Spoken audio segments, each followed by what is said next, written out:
So, after a very long and frustrating delay, welcome back to another week of the Northern Minutemen podcast.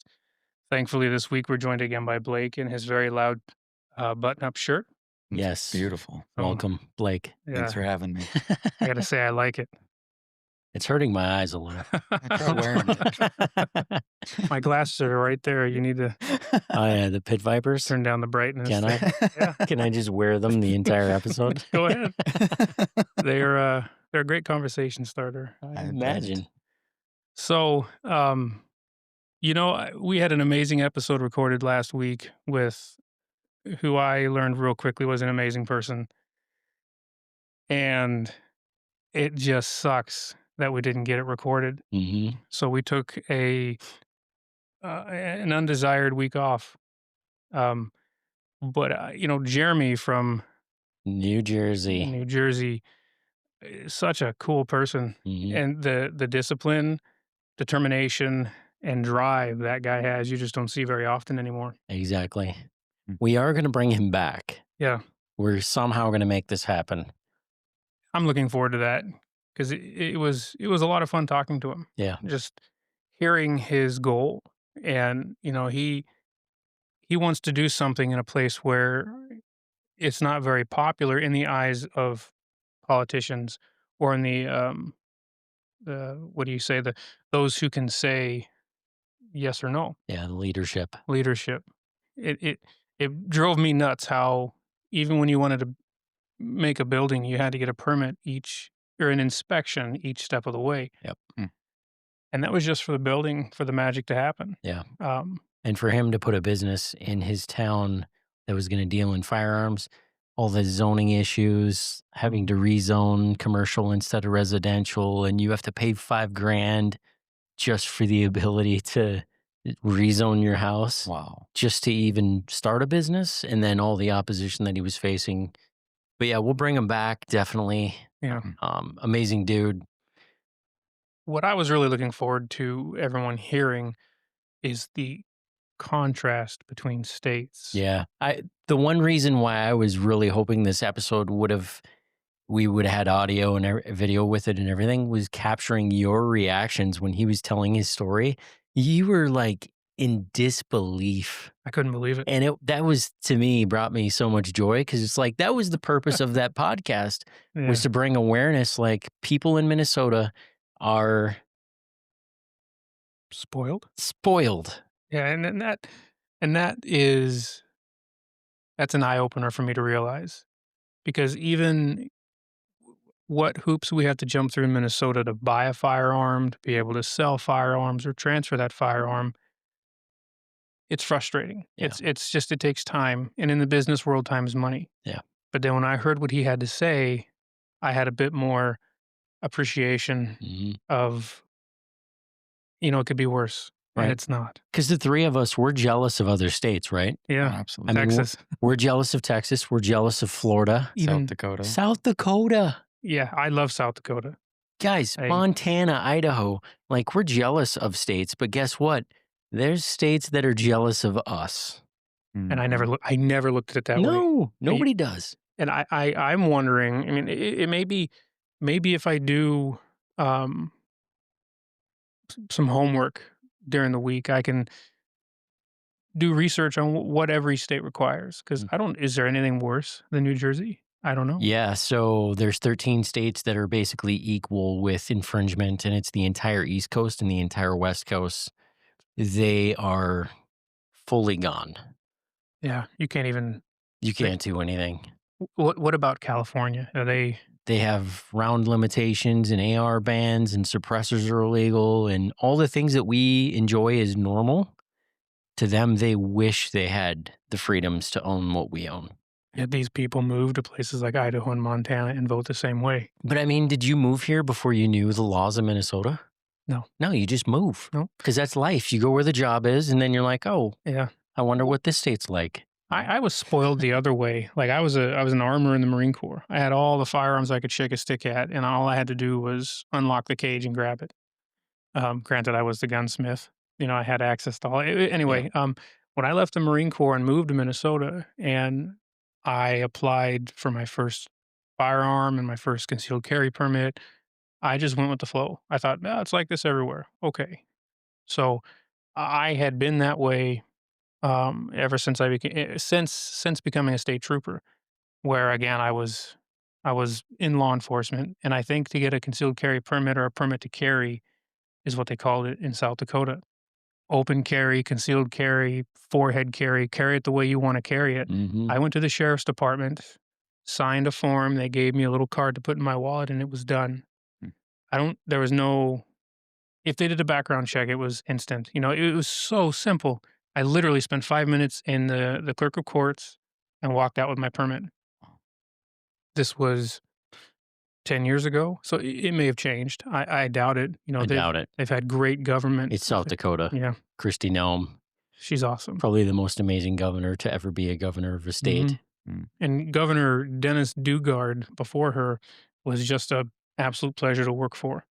When I had to do rotate security in the state house there, he'd always make sure you come by. How's my troopers doing? Anyway, and that's just him as a person, but the legislation and his agenda was on par with Governor Nome. Mhm. Um, so yeah, I guess like you said, South Dakota, Texas, Montana, and even Idaho, where I grew up, but Mhm. but never had. I mean, I was a minor. I couldn't own a firearm.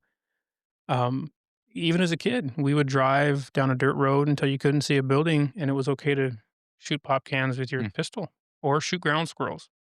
Um, so yeah, I believe Idaho is the highest rate of firearm ownership in the United States. I think they're number 1. no kidding. I think Idaho is number 1. I was surprised because I was like, I didn't realize that many people lived in Idaho. I wouldn't have guessed Idaho for Someone's that. got to pick the potatoes. But they have the highest rates of gun ownership and the lowest rates of gun violence. Yeah, Hmm. funny how that works. Mm-hmm. Yeah, Go Goes figure. hand in hand. Go figure. yep. So it's too bad we didn't get. He will. He to- will be back. Yeah, I look forward to that, and I hope that there is more to share. Yeah. Like progress was made on his journey. Yeah. So I'm looking forward to it. Um, but yeah, a few moments ago, I had kind of shifting gears. I read an article about submarine life, Mm. and I had to ask because you're the only person I think Was it written by a submariner or somebody who had heard about submarines? by a whole bunch of people that at one point in time served on submarines. Okay, then it's probably legit. Yeah, there, So what was the article about? there's this association of submarine veterans or something like that. Mhm. But they are demanding the VA and the U.S. government go into great detail and further investigate the hazardous materials exposed or that, what do you call them, submariners Mhm. are exposed to Yep. while underway Yep. because there are certain chemicals they use to get CO2 out of the air. The amine. It's Yeah. called amine. Yeah. Yeah. And there's never a mention of this. Like, It's too bad my wife isn't in here right now because every time we'd come back from a deployment, my clothes and my body would smell so bad for like 2 weeks to get the amine smell out of every pore of my being. so that would circulate through the air systems. So amine is a liquid chemical that we use in a machine called a scrubber, Mhm. and it cycles this amine through the machine, and the fan room pumps air through the scrubbers, and it removes all the carbon dioxide in the air, and the carbon dioxide is bonded to the amine. But this chemical, we're always around it. We breathe it. I mean, it's Mm. everywhere. Yeah. What about headaches when you would come out of the vessel? Oh yeah, massive headaches. Yeah. And then let's not even mention living within 2 feet of an active nuclear reactor Yeah. for years and years and years. Yeah. We have to wear a device on our belt called a TLD, and it's a device that measures how much radioactive material you've been around. And basically, it's tested once a quarter. And Doc tested mine one time, and he said, I need you to sit down and I need you to write everywhere you've been in the last 90 days in great detail, and you're no longer allowed back aft for a quarter. Wow. My radioactive intake was off the charts, and they were like, we need to know where you've been and what you did. And I was like, dude, 90 days? Yeah, right. Yeah. There's no way I'm going to be able to tell you where I've been. Is that while you were underway or were you No, shoreside? it was both. We came off a deployment, and then We were in port for a few days, and then they tested our TLDs, and he was like, "Whoa." Hmm. That's crazy. That's Explains a lot. well, I don't know. I mean, you have a big family, and they're all such great kids. So, You know what's um, funny too is submariners don't have boys. They don't have boys in their families. It's all girls. we Weird. talked about this camping, didn't we? Yeah, we Yeah. did. So we'd come pulling into the pier and it'd be wives and just a sea of daughters, not a single son on that pier. Hmm. Hmm. Something to do with the radioactive stuff that prevents you from having. Interesting. I wonder if that stuff in the air and the radioactive exposure uh, demasculinizes you in that way. Maybe. I don't know, but I mean, it's in some ways comparative to Agent Orange, but Agent Orange was just hosed on top of Yeah. everybody. Hmm. So to be submerged and in constant contact with that trace amount, maybe it's not trace, maybe Not trace amounts, it's boatloads amounts. boatloads. And the scrubbers were actually in auxiliary machinery room forward. And that's where my division was headquartered out of. So I worked in and around the scrubbers 24/7 for 4 years. So where it was most concentrated. Ground zero. Yeah. That was my workspace. Oh man. So if I'm anything comes of it, I will be the first one. I'm gonna try to Patient be nicer zero. to you now. I don't know. I'm kidding. I Yeah, don't yeah. don't be nice. You know, it was an interesting article, because it never crossed my mind. Yeah. I thought, yeah, it's just regular air that gets put through a filter and good air comes back out and all is well in the submarine vessel, you Hmm. know? No, No. no. There are people that have massive headaches and vision loss, and, there were so many veterans exposed to that kind of an environment to come together and make organizations about air quality on submarines, Yeah. and they're speaking up, Yeah, the air and quality is bad. It's real bad. would have never crossed my mind. Hmm. Like, I You thought know, it's funny when we would run low on food, we'd turn the oxygen down. So let's talk about air quality. I'm just going to limit the amount of oxygen you can take in so that you go to sleep. yeah, taking that breathe So breathe aside from the negatives, what's one of your more memorable experiences being on the sub? Oof. PG rated? You decide. Hey, hold on. When I upload these podcasts, I have to say, is it okay for kids or not? Exactly. Yeah, I don't know. I'd have to think about that for a second. It it's in the military, so I'm sure there's more PG-13 rated R stories that can be told that would be of interest. So, just off the top of my head, probably one of the most memorable experiences I had was we were leaving Yokosuka, Japan on Christmas Eve 2000. Emergency deployment. They saw a Russian boat they wanted to be followed, so they sent us tasked us. We're not supposed to leave Christmas Day. That's a big no-no. That's a huge morale destroyer. So we were supposed to be in port for Christmas, emergency deployment. So everybody had 12-hour notice that we were leaving. So everybody came back, and I was standing lookout watch on the bridge as we left port. And it was myself and the officer of the deck up there. I can't remember his name because it's been a long time. But anyways, just the two of us up there. And there was this front moving in, and I'm talking 30, 40-foot waves coming over the top of the boat. Oh, wow. And I had a true Lieutenant Dan moment in the sail of the Louisville. Like, I was mad because we were leaving on Christmas, and my grandfather had just died 2 weeks before that. And I was just unloading on God. I was yelling. I was shaking my fists. It's like, is that all you got? And I mean, just wave after wave after wave. And this water's like 30 degrees. And I'm wearing one of those pumpkin suits, so I wasn't like freezing to death or anything. But if we weren't harnessed in, the ocean would have eaten us alive. And I'm just screaming at God, and these waves are just pounding on me. And I had an amazing experience with our Creator. And I bet that was like 1/1000th of a percent of his efforts. Yeah, he was like it was a little pinky finger that he was wiggling. Poke.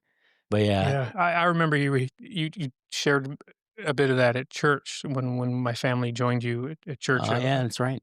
and, I spoke that day. you did. Yeah. Yeah, and I loved it. It it spoke to me in a way of, I'm not alone as a veteran in this world. I Mhm. struggle quietly, but I struggle, it's like we struggle alone together, Yeah. and, I don't know, I for some reason, I took grace from that story. You know, you shared, uh, what happened to me happened for a reason, and there's something to be gained from that. Mhm. But through it all, there's God and there's His grace, and I need to be willing to see it and accept it, Yeah. and that is not easy to do. No. I mean, you can say one thing, but to truly feel it in your heart and and long for that is, it takes a lot of change. Yeah. I think for a new believer, God is always trying to get people's attention.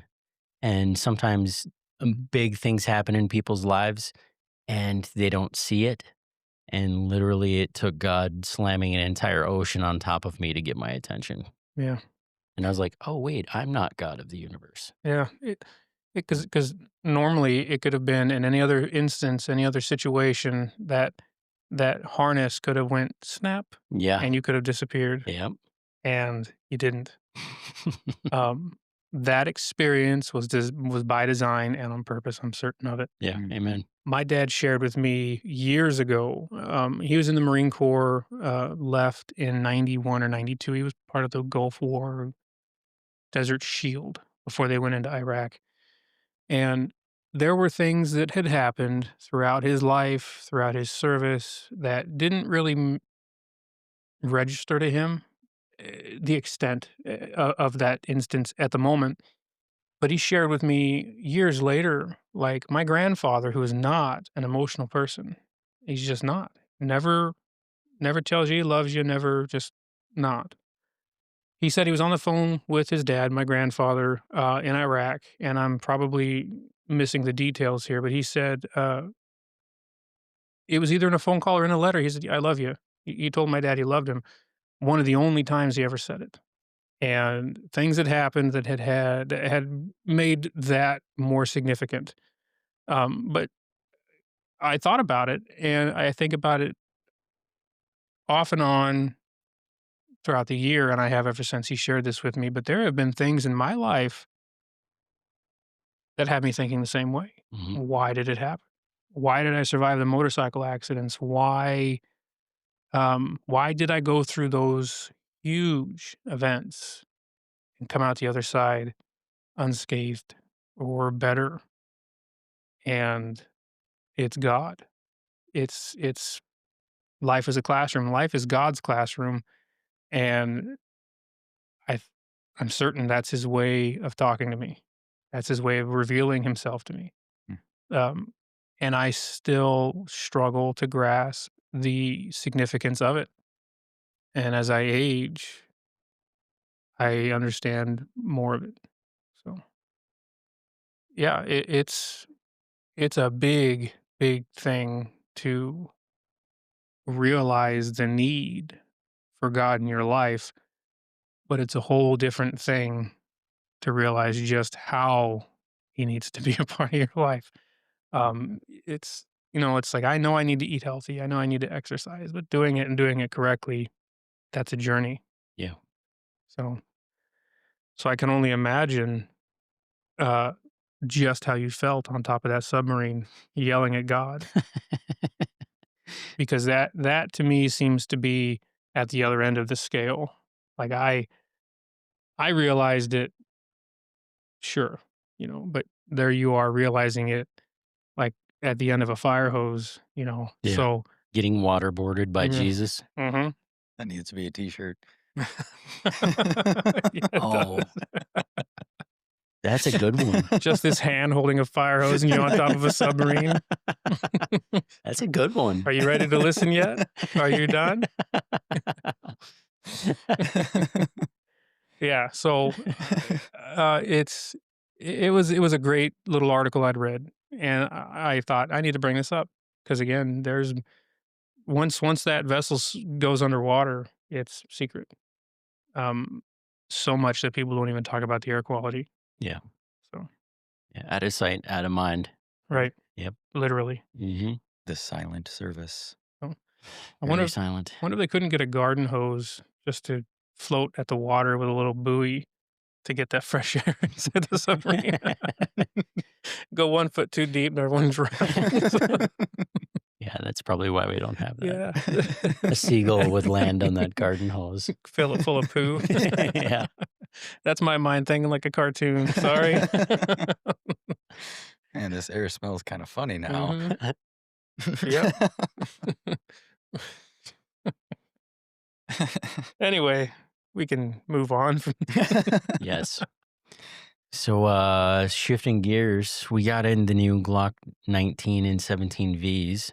We thought it'd be fun to hand one over to a gunsmith and see if he can tell the difference between a regular 19 and a 19V. Can you read that? I don't know. Thank you. Yeah, so these just came in a day ago. Yep. 2 days ago. Price point is exactly the same. They're still $5.99.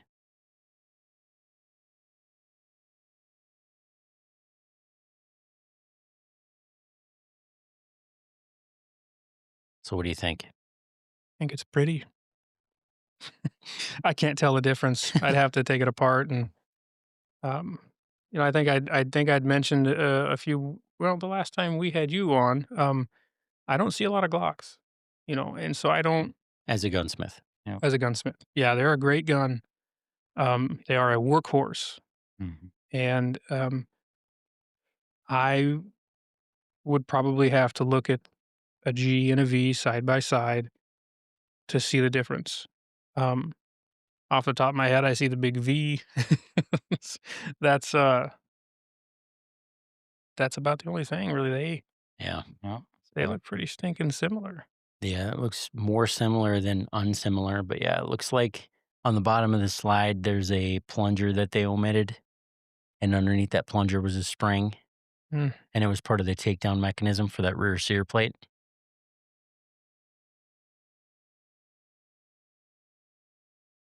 That's about the only major difference we could see. yeah. But yeah, that's supposed to be an unswitchable version. And somebody on our Facebook page actually said, he said this, I am willing to buy one of those guns and have you convert it so that you can be the first person to ever convert an unconvertible Glock into a machine gun. And I was like, tempting. yeah, how do you get put on a list? Give us a call on Tuesday. How do you get put on a list without being put on a list? Yeah, right. Mhm. Good thing. Facebook. This is cool. I think it's really neat that you've got these in. Mhm. Yeah, I appreciate Glock. Never had one issued as a law enforcement officer or in the military. Anytime I ever had one in my hands was because it was confiscated or evidence. Really? Yeah. I do have to say, Glock is probably the number one crime gun of Yeah. choice. Yep. Why do you think that is? Just because there's so many of them out there? Yeah. They're easy to work on. There's a lot of them, and up until recently, you could convert them. Yeah. There's they're probably the most customizable handgun on the market. Mhm. Mhm. More aftermarket parts and accessories are made for this gun than any other gun on the planet. Yeah. There's a lot of trigger options for those. Trigger options, rifle chassis. What am I missing? Extended magazines, Extendo mags. Aftermarket drum sides, drum loaders, magazines, um, um, sights. doesn't take long and you can have a Glock that's not a single part of Glock anymore other than the serial number.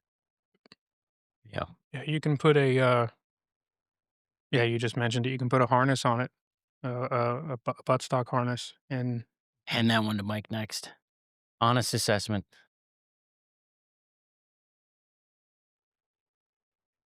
Smith& Wesson Bodyguard 2.0. I like it. Um, for a self-defense weapon, I like how light it is, and it's what, a single stack? Is it? No? Double. Double? Double. You get 12 12. rounder. Yeah, that I think it would serve its purpose. Um, I don't know what it is. That little gun's like speaking to me. It's so small and it fits the hand so nice. Yeah. We just ordered in a few of them just to see if they'd sell, and I absolutely love that little thing.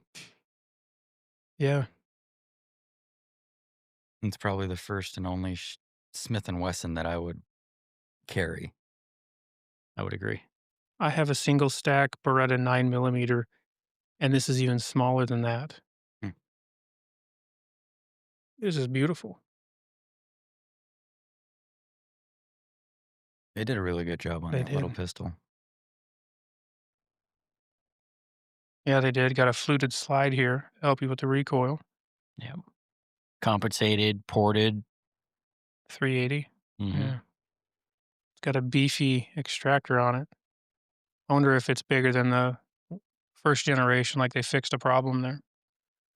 So, um, I do appreciate how Smith and Wesson has an ambidextrous safety or an ambidextrous magazine release. That is a nice feature. Yeah,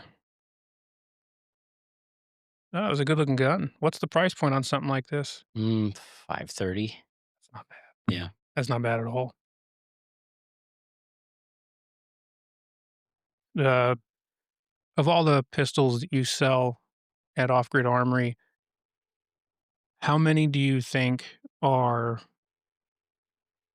or maybe you know exactly, but how many of them are sold for personal defense or for concealed carry? Oh gosh. 50%? I would say half. Yeah. Easily half.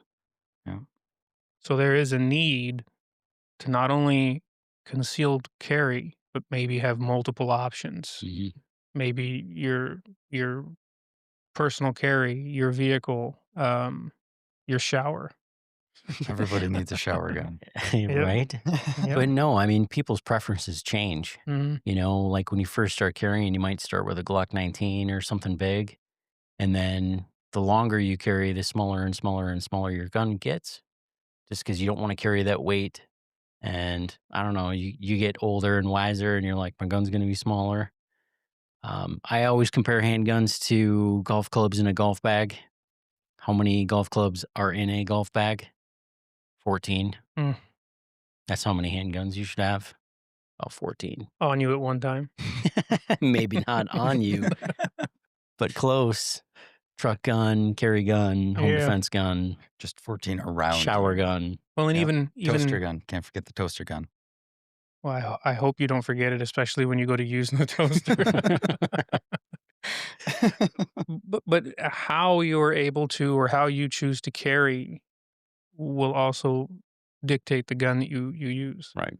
Like, are you going to use your what fanny pack or do you have a belt holster? Yeah. So I think that Bodyguard 2.0 is a nice midpoint for multiple options. You could almost carry that in a boot. Yeah. Mm-hmm. Very small enough. Mhm. And yeah, if you're going to be out hunting in Montana and you have a Grizz gun, it's going to be a chest rig right here, and it's not going to be the Smith & Wesson.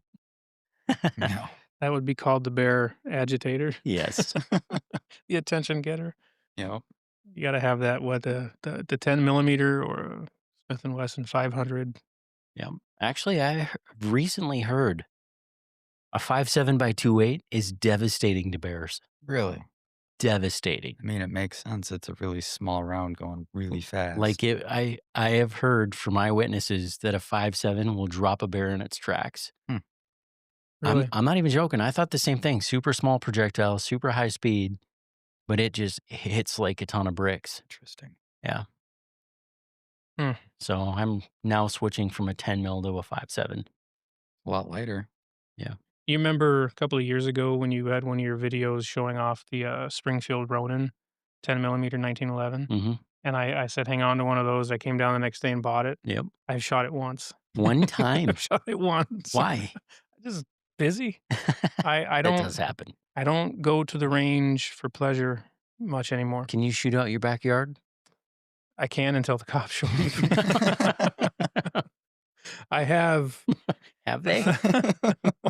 It Um, sounds like this happens often. I a couple of times I would go test fire stuff just real quick off the side of my house, and then I had a neighbor come over and ask, "Are you the one shooting guns? What are you talking about? What guns? Huh?" Really? Yeah. Wow. I got pretty good neighbors. You know, if they were bad neighbors, I wouldn't say it on a podcast Right. because I don't know if they listen to it or not, but legitimately, all of my neighbors, especially when I had my transplant a year and a half ago, they watered the yard. They made sure the mailbox didn't get full. Um, Good neighbors. So when they came over to ask about the firearms being discharged, yeah, I didn't tell them it was me, but I stopped. So Yeah. it's about an hour round trip to the range and back, and I used to do it often, but I would wait until I had a half a dozen guns or so to take to the range and really test.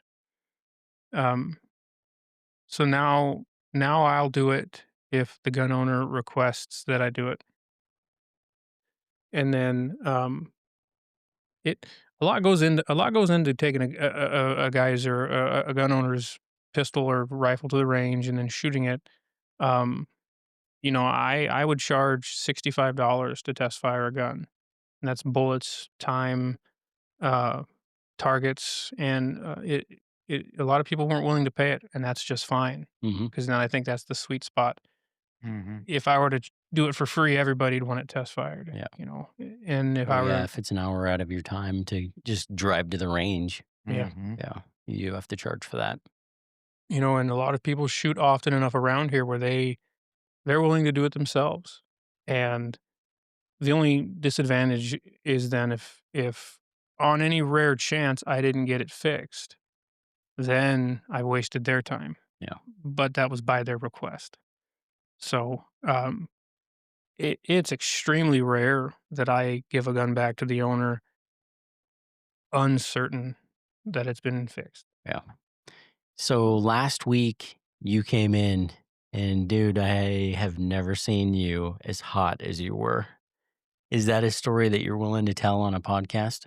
With you had a customer that you really wanted to talk to me about. Remember that? Oh, yeah.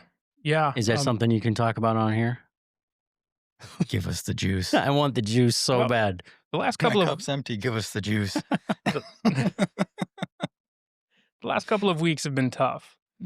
I don't know if it's because it's hunting season and people are just impatient, Yeah. It's a lot of that. Mhm. but, um, there have been a few customers that just don't like anybody, don't like anything, Mhm. and I think they're nice enough to me because I've got their firearm in my gun safe. But, yeah, when you hound me almost daily for your gun to get done, it doesn't make me pay more attention to you. It makes me memorize your phone number and ignore you. I will get to it when I can get to it. I do my best to work on everyone's property as it was received, as there's no sense in making anyone wait longer because you want to complain more. Mhm.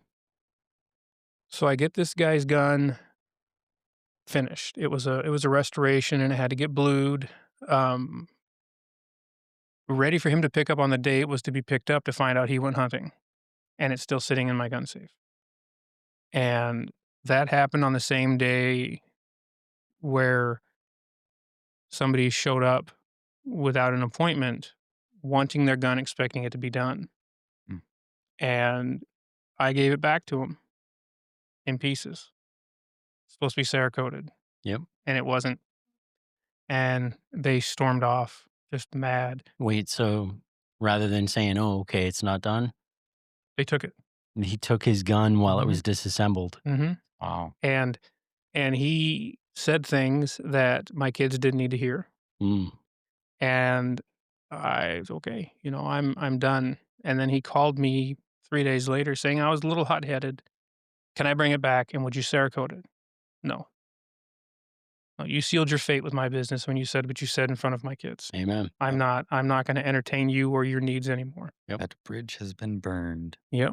Wow. And it's probably the second or third time I've ever gotten to that point with a customer. Yeah. Mm. I tell everybody that it takes a long time to get the work done because I'm not going to rush. I'm not going to half, you know, I'm not going to put half the attention into it. It will be done to the best of my abilities or it won't be done at all. Um, and I think I'm really starting to understand my potential as a gunsmith. Hmm. I'm not the best gunsmith, but I'm really good at what I do. And the more I advertise, the more I improve my craft and the more I do a podcast. People are going to know of me. People are going to want me to do a work for them or work for them. I need to be willing to tell people no. I need to be willing to hold them to the same standard they hold me to. I'm not Hmm. going to chase them. I'm not going to beg people for their work. Um, and I expect everyone who wants me to work for them to understand that they are not my only customer. I spend 12 hours a day, most days of the week in my shop working to get guns back to the owners. And it still never seems like it's enough. But for people to come into my home and act a fool like that, it it makes me mad.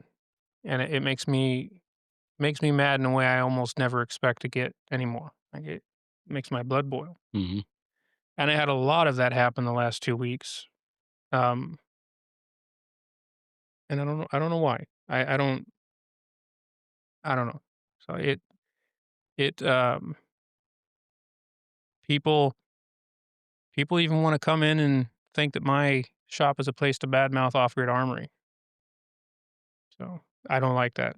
Yeah. Mm. Well, sometimes you have to fire customers. Yeah.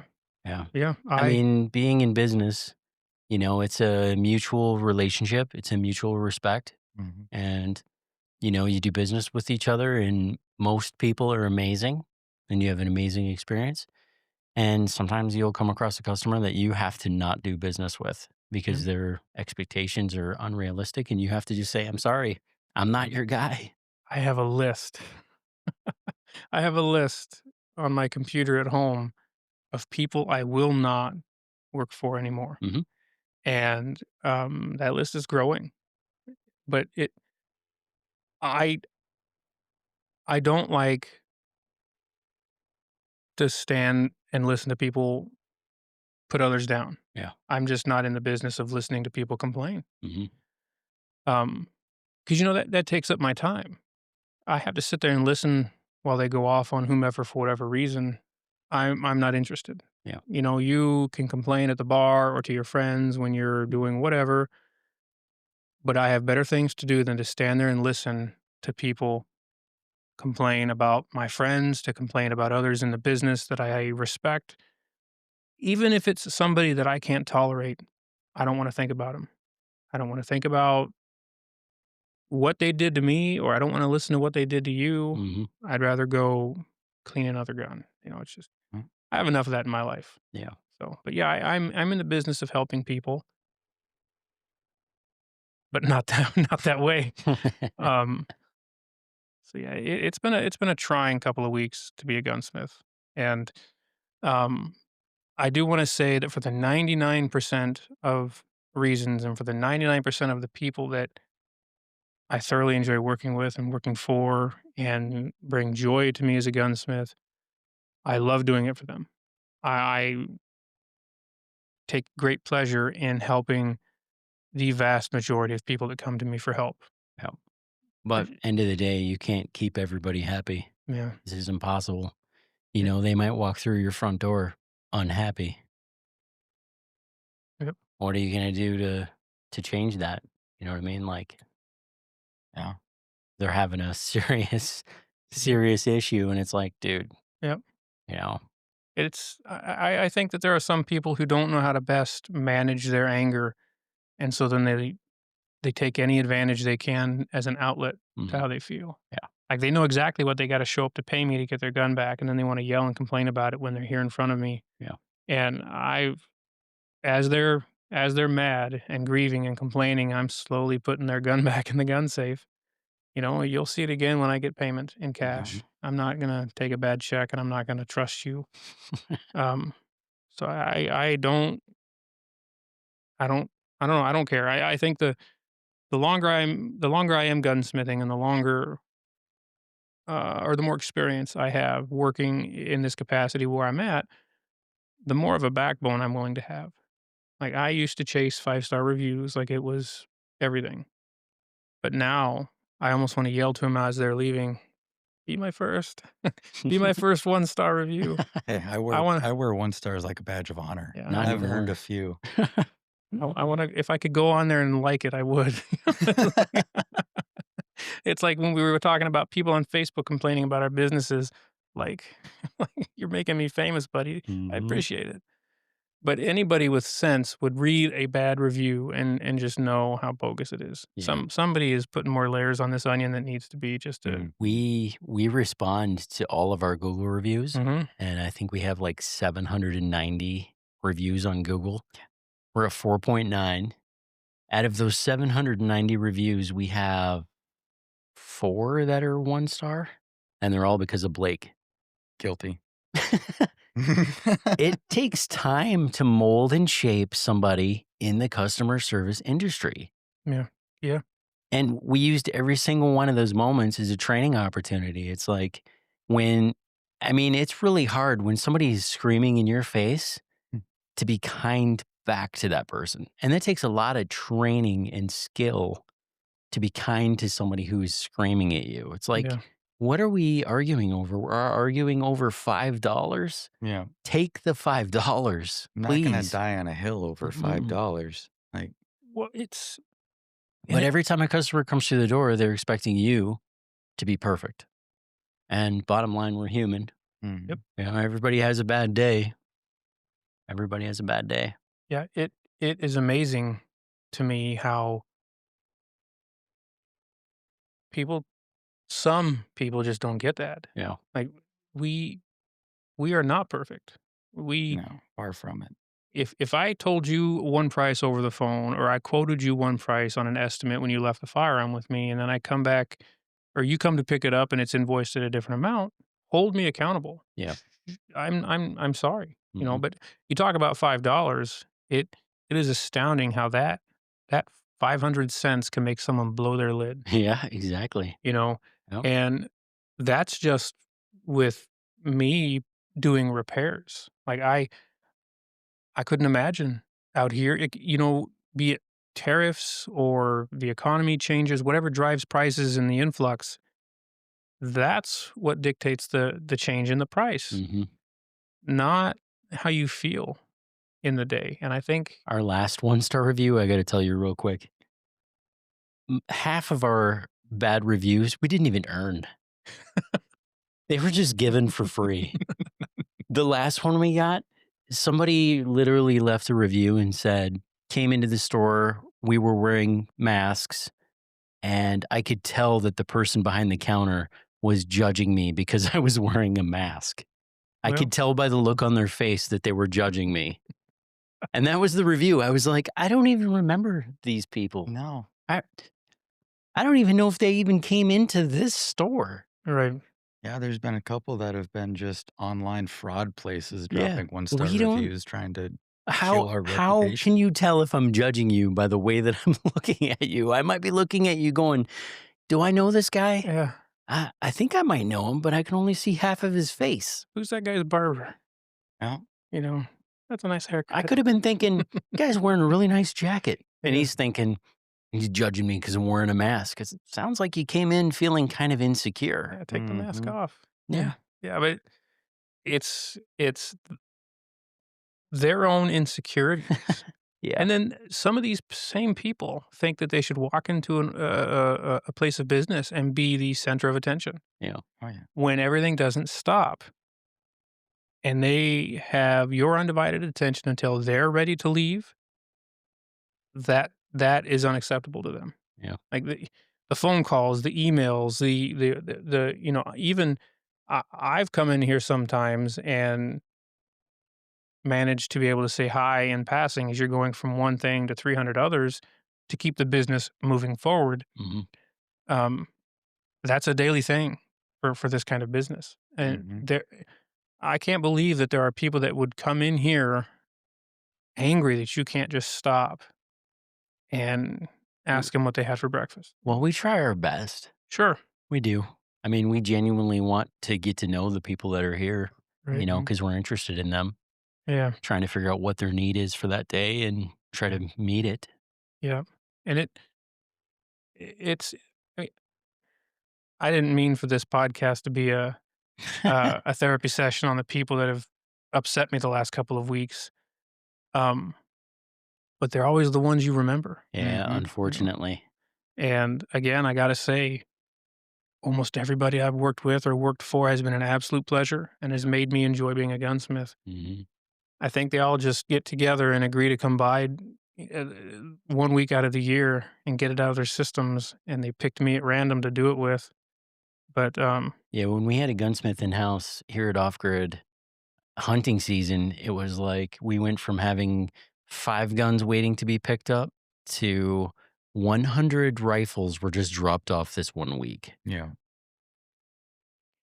And they're a And totally different and animal. everybody, they don't plan ahead. They're like, "Hey, can you have this done in a week?" It's like, "Dude, like, we had 100 guns dropped off today." This takes time. Yeah. mhm, Yeah, the hunting influx is a It's lot. real. yep. It People don't ever think about mail, how long it takes to diagnose, find the part, order, and get it. Yeah. I don't know how many times I've ordered something next day UPS and got it in a week. We've been waiting on a scope mount now for a month.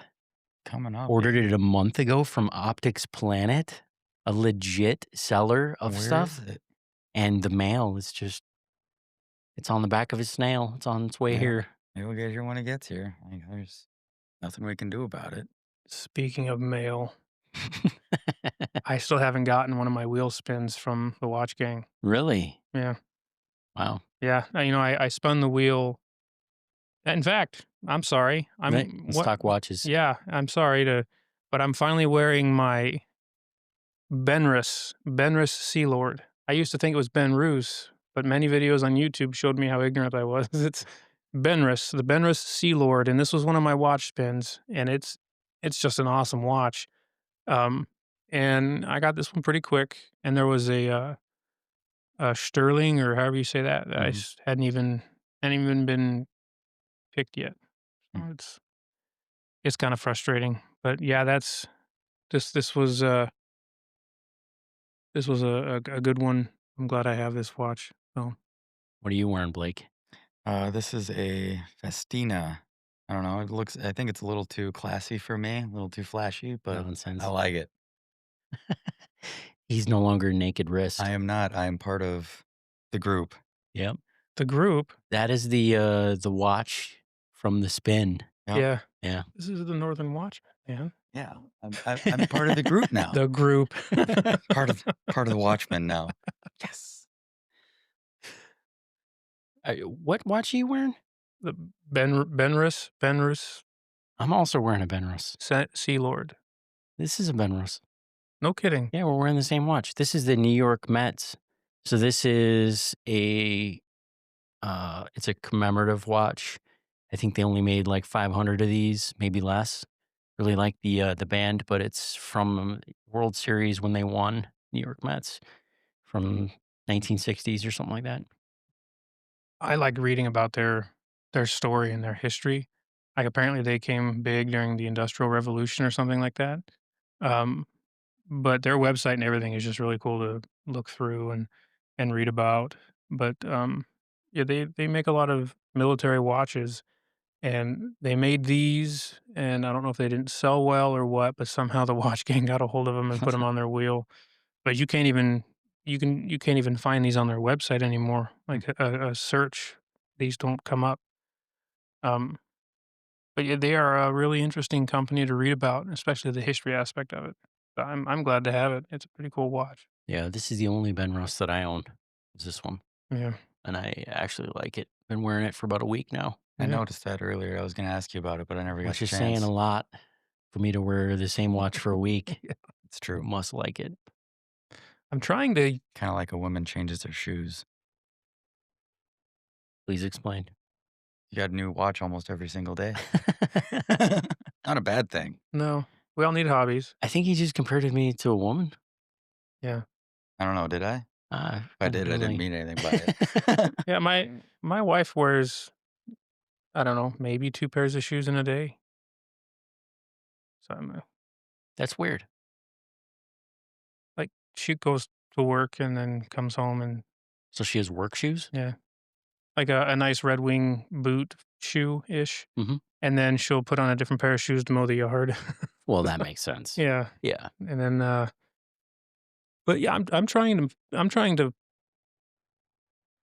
there are watches that I've gotten from the Watch King that I don't even know if I've even fitted yet, you know? Um, this I just fitted yesterday, and, it I have a watch that I wear in the shop and then one that I'll wear day to day, and this one I wanted to wear as my conversation piece here today. I'm missing a watch, by the way.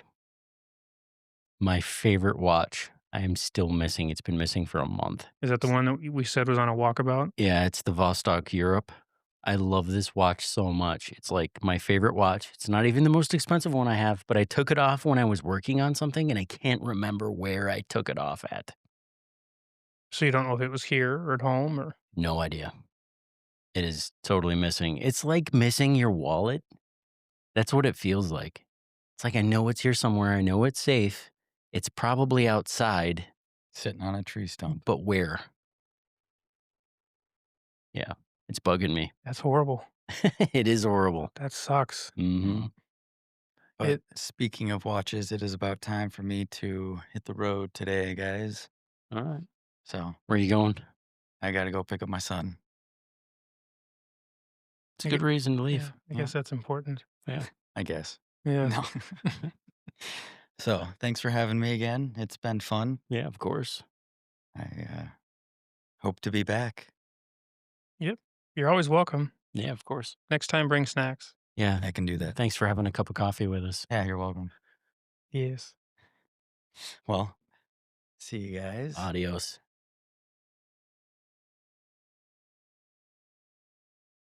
I want you to look at this. I'll hand it over. Thank you. Did you know that Donald Trump syndrome is still alive and well? Yeah. You did know that? I'm glad. Are you glad? Sure. That means he's doing his job. Oh man, I posted a picture of that firearm on Facebook. Um, Probably about 2 weeks ago. And the first 5 comments were, "Oh man, that's beautiful. That's amazing. It's a Desert Eagle 50 AE gold." And it's got Donald Trump's signature on the side of it. And his face is on the top of the slide. And a ton of people like came out of the woodwork, absolutely just hating on Off Grid and hating on me for having that gun, blaming me like I made it. Explain that to me, please. There are people who are still unhappy with the election and look for any opportunity and anyone to voice that displeasure with. That blows my mind. Yeah, it's just find something else to do. Yeah, get over it. He is your president. Yeah, like when Joe Biden was president of the United States, I didn't say any bad things to any people. I was like, oh, well, just live my life and move on and carry on.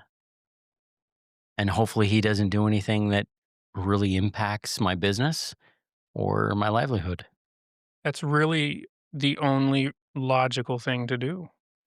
It's one person in our government, and to dwell over it to this extent is excessive by Yeah. far.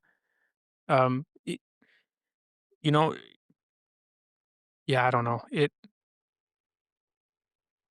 What can you say that hasn't been said about it? You know, what do you call it? Trump derangement Hmm. syndrome. It blows my mind that it is even a thing for that many people to suffer to that extent over who is the president, where they've named it and Yeah. given it, It's like you said, it's that many people. It is that many people.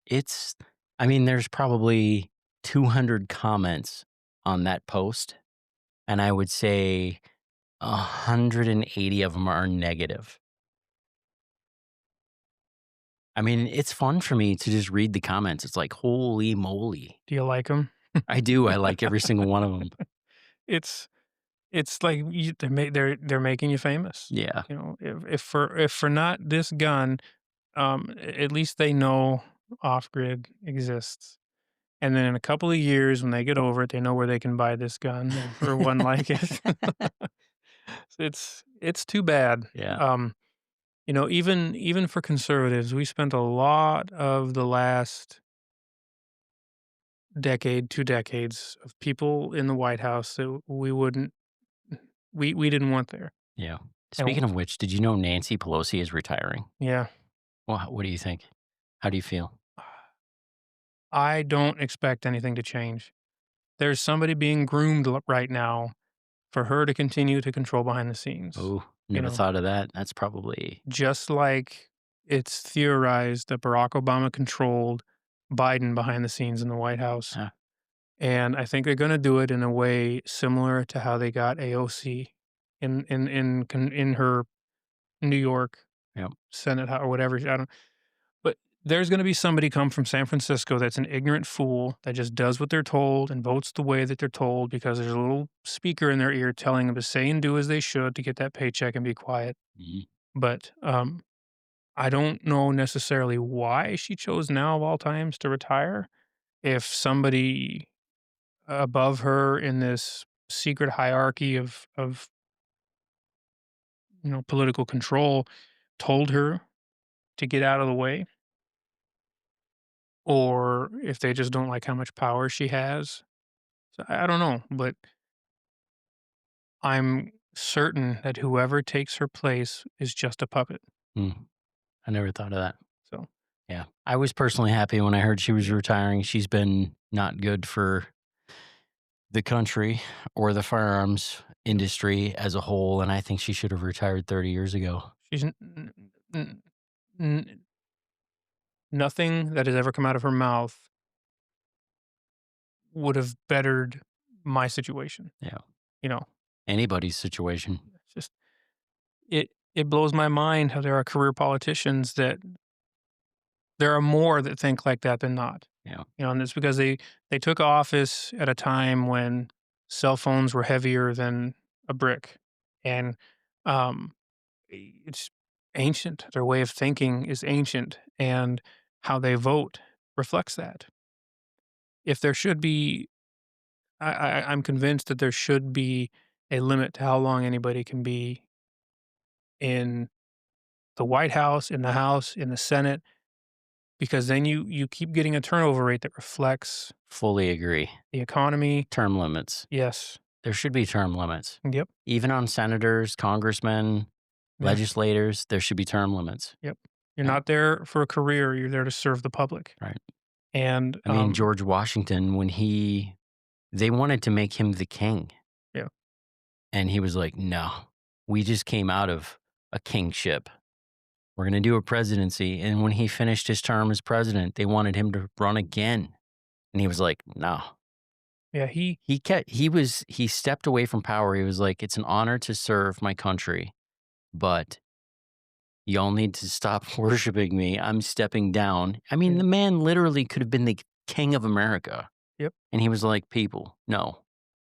I think he understood more than anybody else the American dream Yeah. when it was still in its infancy. But he didn't yeah, you don't wanna step off on the wrong foot, and for the very first president, he he set the precedence Hmm. as president. Yep. I'm going to run my term and I'm going to bounce. Yep. And But someone else you can be the second president.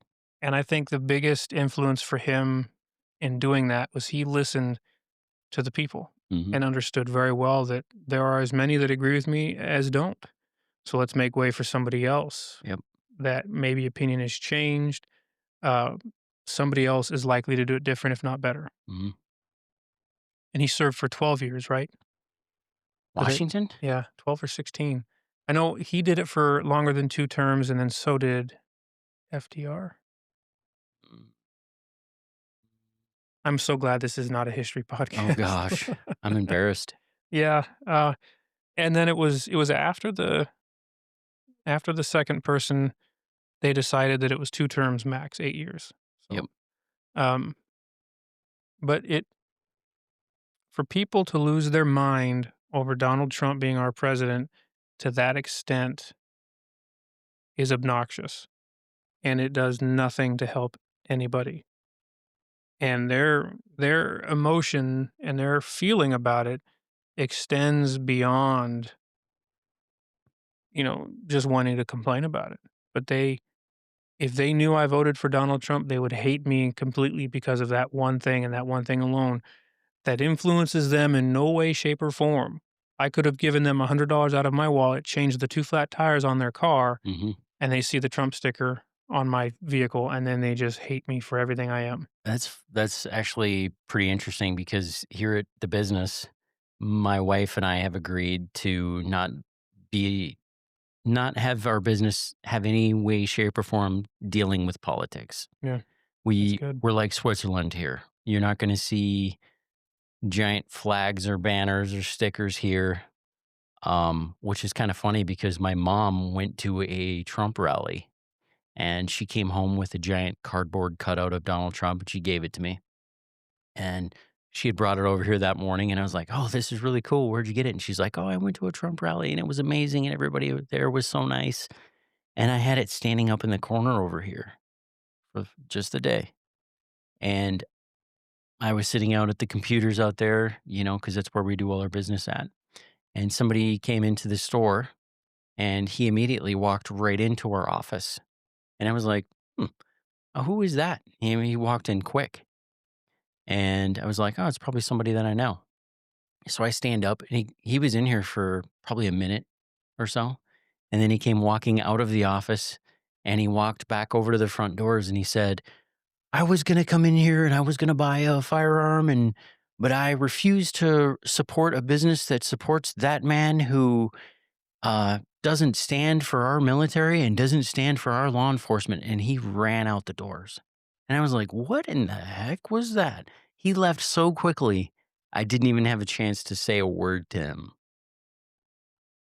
Tell me you're ignorant without telling me you're ignorant. And this was like a 60-year-old man. Jeez.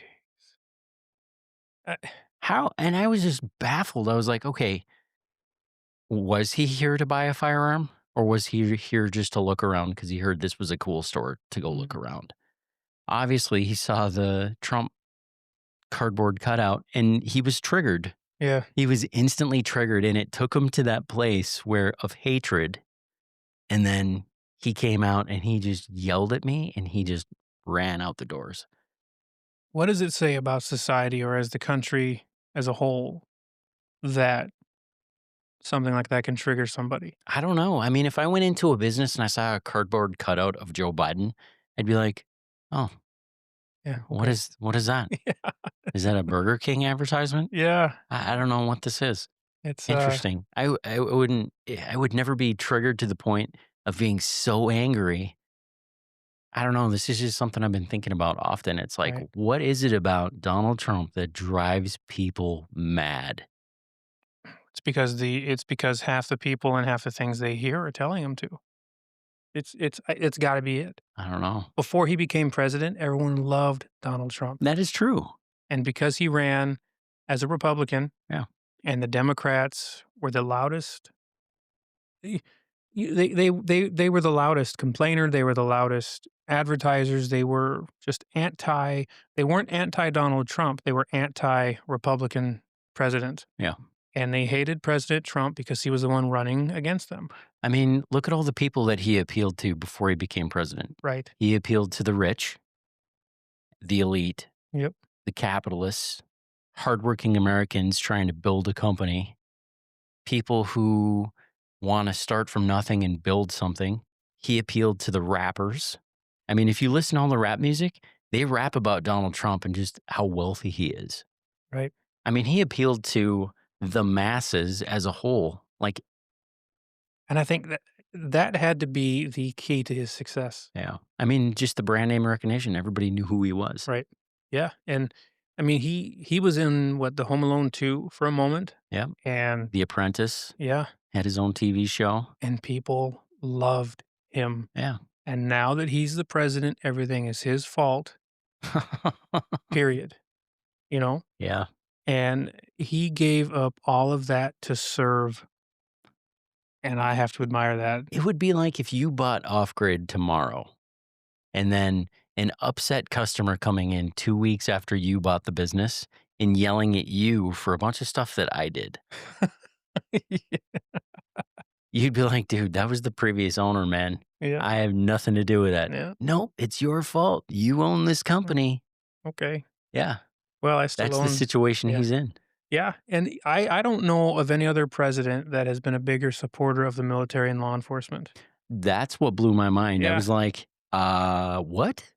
I Where are you getting the idea he's anti-military and anti-law enforcement? right. You know, and maybe it's because of the shutdown, which just ended. Dude, this was a long time ago. Was it really? Yes. Oh, wow, This was okay. like this summer. Hmm, maybe he just needed to hate someone, and Donald Trump was the easiest person to hate. But I agree. Where did you get that information? I'm just amazed he didn't leave me a one-star review over that. Maybe because of his age, he didn't He know. didn't know about the Google. Yeah, where's the newspaper ad that I can strike a 1 star on this, you know? Yeah. It that sucks. This is an amazing place, and, I get I fully support freedom of speech and everyone's ability to say and do and support as they feel, but it is unfortunate that the place of business, small businesses, firearms businesses, have to keep that quiet. I mean, I can understand and appreciate why. Mhm. I don't have anything like that in my shop. I don't want to trigger or turn anyone away. They were here for a reason, and politics is not that reason. But I've never been a person to, I will say that when Donald Trump came to the Bemidji airport 5, 6 years ago now, I had the Trump flag flying in the back of my truck because it was just fun and obnoxious Yep. and such. But um, I I don't know. It's unfortunate that you can't do that and that everyone understand that that was your right and to appreciate that that was your right, whether they agree with it or not. Mhm. It, Yeah. yeah, And honestly, I can appreciate that. Like, that man that came in and yelled at me about that, he had every right to do that. sure. That's freedom of speech. How cool would it have been had he come up and just laid into you for it and then bought a gun? The firearms business is built on trust. Yeah, And if I have somebody yelling at me about a politician and then wanted to buy a firearm from me, I probably would have denied that sale. You can't break trust and then continue to do business. are they breaking the trust or are they just passionately disagreeing with you? It depends. Like, it would depend on the scenario, but if somebody's unhinged, Oh, sure. If they're violent, you can't. I mean, if they're unhinged and going off about something so trivial, something that does not affect them in their life, Yeah, I'm not doing business with that person. I choose my customers. yeah. I have to genuinely trust a person to sell them a firearm. I think you're obligated to. I am Yeah, obligated to do that. Yeah. yep. That's It's part of being the boots on the ground, first responder type mhm, mentality of, is this firearm going into good hands or not good hands? right. Yeah, you don't wanna further the risk of those Right. around you, you No. know? I can appreciate that. Yeah. Um, seeing it firsthand and experiencing people that are hurt to the extent of a first responder is it's something that you don't want to what am I trying to say? You don't want to help both sides of that situation. Your goal is to help the victim and hope that it doesn't become a reoccurring problem. And I get that when you sell firearms to people that you doubt should have one, maybe you're helping the wrong people. I don't know how you would live with yourself being a first responder to a victim of somebody who had a firearm that they bought here. Yeah. That's a big pill to swallow. But And one thing that takes the stress and anxiety out of it is when the person does the background check. It's not off grid saying yes or no, you can own this firearm. It's the FBI. mhm, So it's on the FBI. yep, If the FBI says you're an approved person to own this firearm, end of the day, that's on the FBI yep, because yep. they just researched your background and they green lighted you as a purchaser.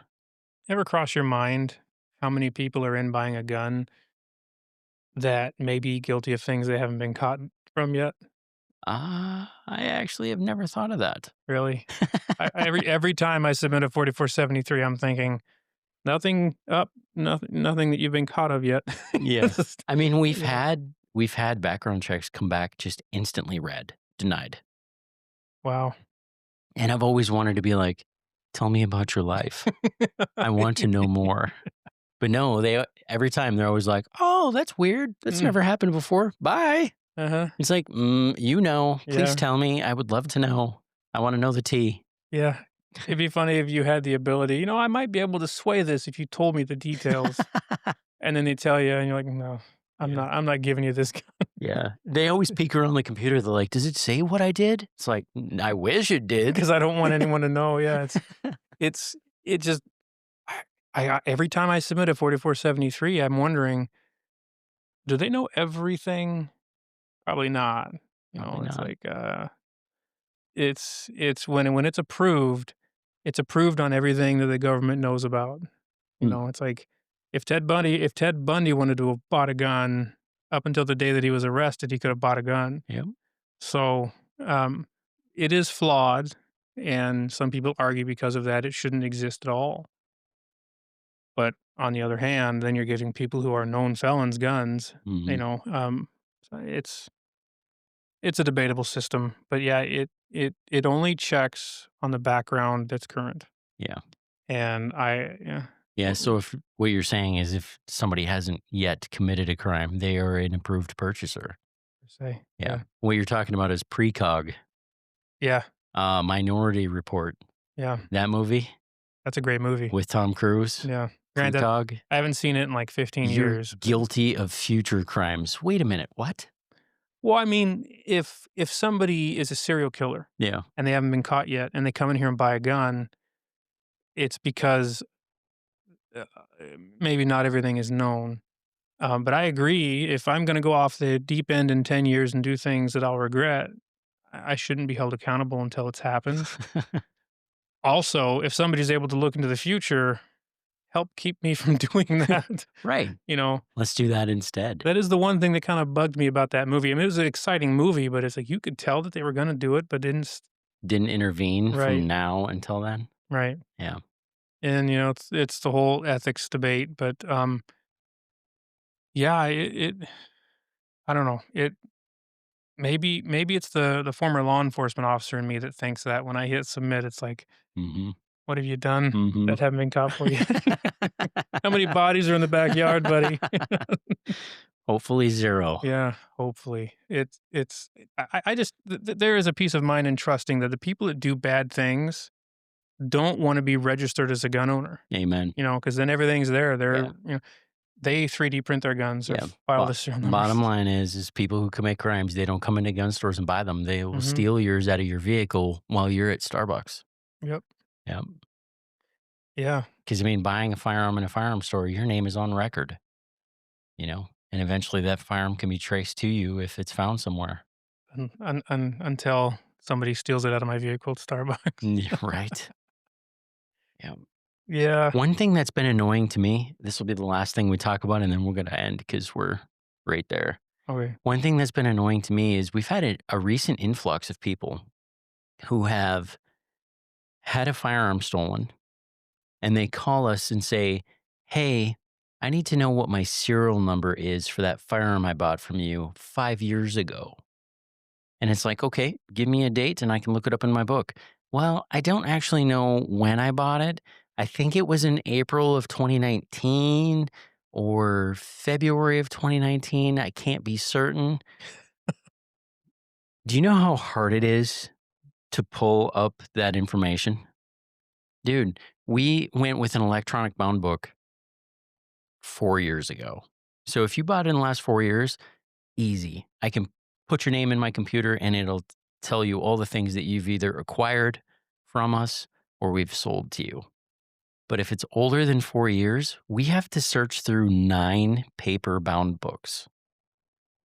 If I don't have a date, we are looking through 5,000 line items, one at a time, and That's we're a looking for your name. but there should be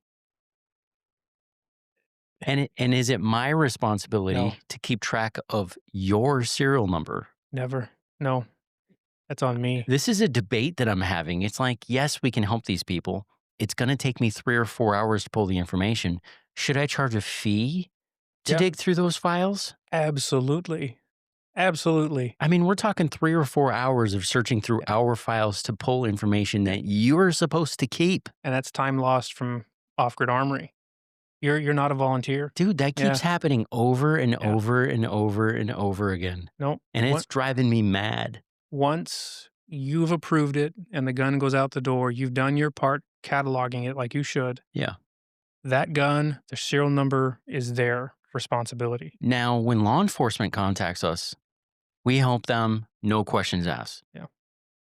If it's the ATF, we get you that information in 10 minutes Mhm. or less. Sometimes it's live on the phone as we're sitting at the computer. Super easy to pull up with an electronic bound book. But when we got to go through paper files and you're a civilian and you're supposed to keep track of your own serial numbers, what do I do in that situation? What would you do? I would tell them no. I can't. Like, it's you and I are both busy, and you are far more busy than I am. I have a hard time saying no to a person. I know you should try it. It's freeing. I can't. It's enabling. I know the information is in those boxes. Yeah, But but do I say, hey, $50 and I will pull your information for you? This is going to take us 3 to 4 hours to find you this that's a information. start. That's a start. Yeah, It you needs to cost them something. yes, absolutely. Come in and buy 3 more guns, and I'll look it up for you. Right. I agree. It's time out of your day. Yeah. It's time from the customers that are in your store. It's time from your list of to-dos that you were hoping to get done because they've lost their paperwork. I mean, that serial number to that firearm probably exists in their home or in their vehicle in more than one space. Let me say this real quick. For all of you listening, write down the serial numbers of all of your firearms, make, model, and serial number, Mhm. and keep it in a safe place. You should have an inventory of your firearms. Keep an inventory, make, model, serial number. If you go sorry, go ahead. Go ahead. If you go to the sheriff's department or the fire or the law enforcement department, they will give you an inventory firearms logbook. Yep. And I think they give it to you for free. Yes, they do. So you can catalog everything that you have for such instances. Yeah. Um, but for the amount of time it would take you to look that up and to provide such valuable information to them when it was supposed to be their responsibility, you've got to charge them. Yeah. You just have to. We're going to have to put that in writing or something. If it happens again, I'm telling you, I'm going to tell them up front and be like, look, we charge a $50 fee to look through logbooks. If it's not on my computer, it's a $50 fee. Yeah. And Minimum. I think $50 is extremely generous. Yeah. Because, for me, my hourly rate would be charged for however long. Hmm. The only risky part about that is what if it took me 40 hours? It's true. So I get it. There is a reason why I charge per job, Yes. because what if it takes me longer than Every job is different. yes. Hmm. And Every job is a different amount of time. but you going through your records is a job, Oh, and gosh. and they should compensate for it. There's a reason why we don't use those books anymore. Yeah. I have a leather bound 4473 law or Hmm. transfers logbook. Yep. And I think I'm on page 2. Page 2? I do about 3 or 4 of them a year. Bro. Yeah. I don't do very many. I have one for 4473 transfers, Yep. and then I have one for my inventory. Yep. Because lawfully, if I put it in my gun safe and keep it overnight, I have to log it. Mhm. So, I do that, but for for transfers, I do not do very many, Mhm. which is a good and a bad thing. I mean, it doesn't take very long, especially since the FBI has redone their website. It's Mhm. great, but, I do so little of them. Every time I log in, I have to reset my password. Oh gosh. That's not an easy task, is it? No. I've done that many times. It's like, "What is my safe word? What is this? Oh, for crying out I gotta call somebody and wait forever," and meanwhile, they're waiting to pick their gun up, so, um, I am proactive. Once a month, I have a reminder on my phone to log in, so I keep the password fresh or whatever, Yep. but anyway, that's gotta be frustrating to just for people to call expecting that kind of stuff from you. Yeah, I would strongly encourage there to be a monetary compensation for your time, Yeah. but anyway. Anyway, we gotta end. So what episode is this?